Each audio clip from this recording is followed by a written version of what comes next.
Hey guys, East Texas Wildman here. Today I wanted to talk to y'all about the tri-stick, which is a bushcraft kind of a skills practice. So let me get set up here and we'll get right to it.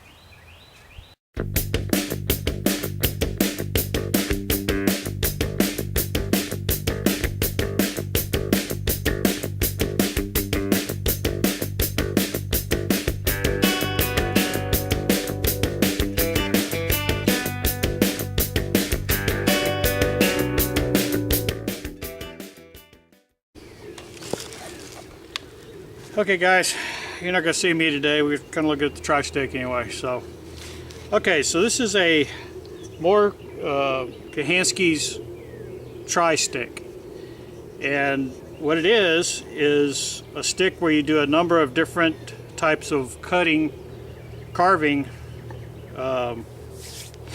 task to learn different things. And you can get a diagram of these. I found a bunch of ants. You get a diagram of what a tri-stick, the different cuts on the internet. And here's one here I just printed off. You can see the different grooves and the names of all the different notches and all that. And they give you a starting point. This came from, and it's not in this book, but is his book, Bushcraft. Everybody that does any bushcraft knows this. It's kind of the Bible.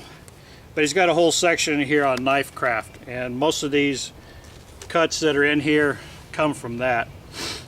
Why do we do this? Well, first you have to kind of define what bushcraft is. Bushcraft is kind of like ultralight camping. You go to the woods with a minimal amount of equipment, and then you build everything else you need. You know, your shelter, your whatever it is, stands to hold your pots and pans, build chairs, you can build whatever. But to build those things, you have to know a little bit about carving. You need to know some knot work and a few other skills. But we're going to talk about the carving part. And this one here I carved. Well, I've been working on it for a couple days, but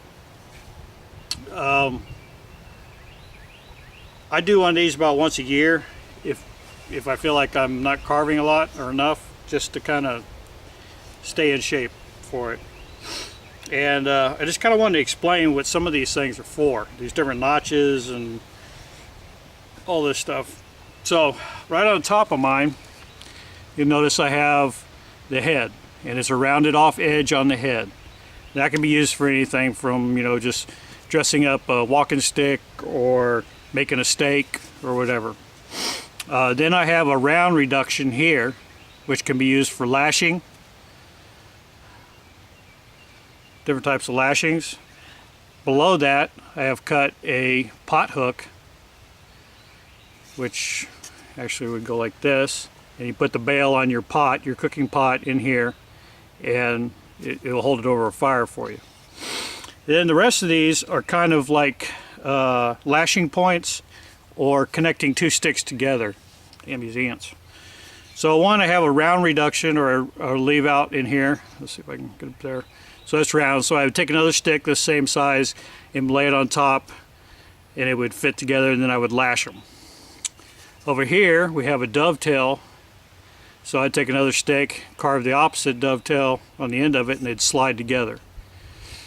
And then we have a flat reduction here, which I also put a mortison joint in, which, you know, you put another piece of wood with a mortison on it in there. Anybody want some ants? I got a bunch of them right now. So these are just the ones I have on here right now. So why is this useful? Well, like I said, bushcraft is the ultimate in ultralight camping. So if you go someplace and you set up a camp, these skills can be used to make life much easier without having to carry all the gear in. Whew, I got them good. So that's why we practice this. Now, are you going to make a mortise joint and, you know, tin and mortise and build you some furniture out there in the woods? Well, you might if you go and you stay long enough. The hook, the pot hook, what it's called, is I use it all the time. You can use it for a pot hook, or you can put that on the top of a stake, and it becomes a tent peg, or for, you know, for skewering a tarp or whatever. Anyway, this is the Moore Kahansky's tri-stick. They're